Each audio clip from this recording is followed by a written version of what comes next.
Hello, my name is Eric Benner. I'm an enterprise architect with Mythics, and in this video we will be looking at agile convergence using an Oracle fs1 storage array with an Oracle Netra modular system managed by Enterprise Manager 13C. Here we have the default summary page for Enterprise Manager. I've recently logged into it.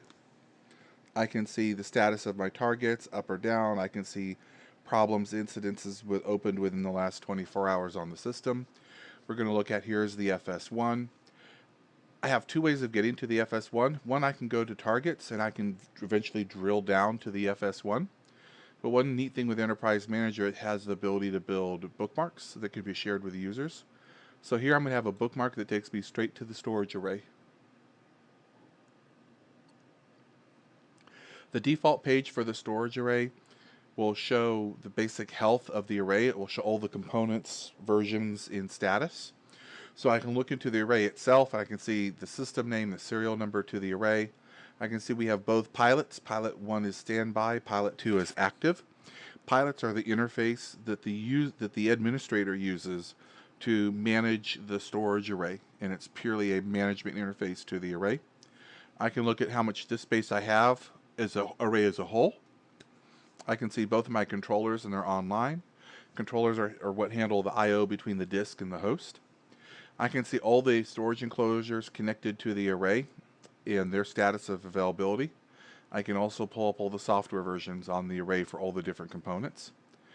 As with any target Enterprise Manager, I can also look at my incident problems. And here I can see I had a problem 8 days ago of a low compliance score, 51%, which was below the threshold. And I can also see we recently had a Java error in the system that it was detected. One of the nice things with Enterprise Manager, it's its reporting capability, augments the capabilities already within the storage array. I'm going to pull up an Information Publisher report.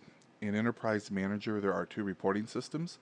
Information Publisher, which is the older, more legacy reporting system, and BI Publisher that uses the same OBIE, or the same publishing engine that is used within your BI environment.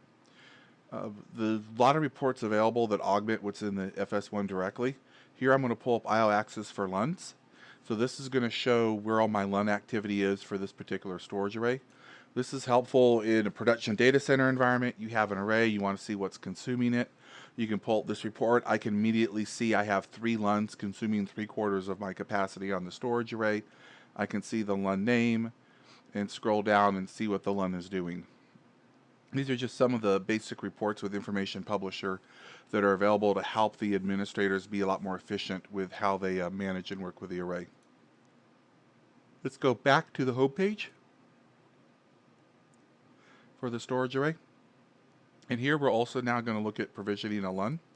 So if I go into the target menu, I can see a lot of options. I have monitoring capabilities, looking at my metrics. We'll talk a little bit about that. I have host. Here I can see the hosts that are added to the storage array in host groups. And I can add hosts, delete hosts, and also manage my groups. I have volume groups, which are where my disk are, and I can group my disk. I have storage domains, which is a higher level of it, but I have LUNs that I can use for my LUNs. So let's go into LUNs here. This will pull up a list of all the LUNs in the system. I'll go ahead and select the NMS Netra LUN I had created earlier. And this will show the status and metrics for this particular LUN. Very easy to use system, and again with the security on here, you can delegate this access.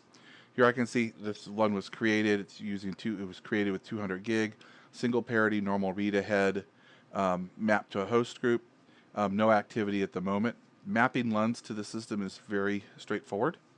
I simply go to Actions and go to Create.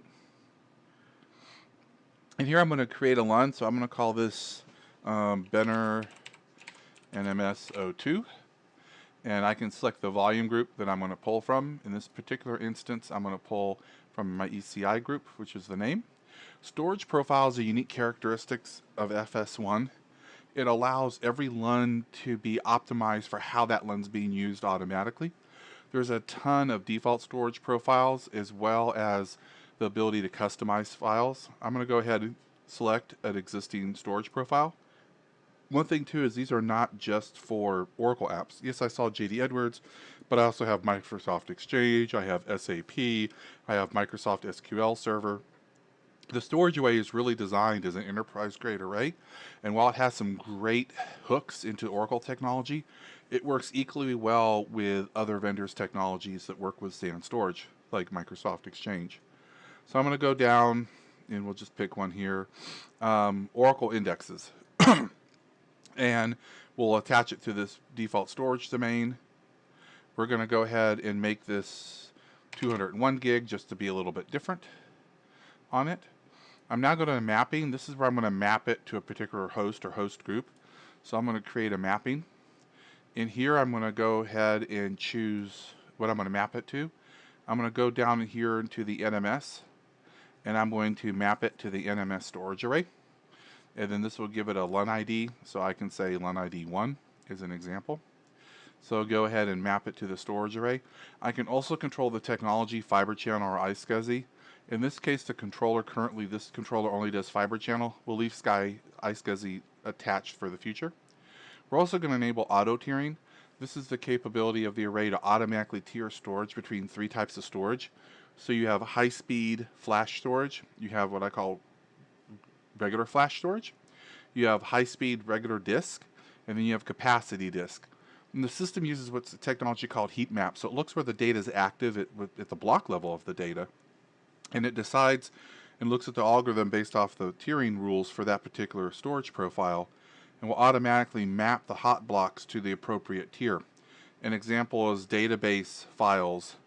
If I have database files that are being actively used, I might have the mapping rule automatically assign them for auto tiering to SSD.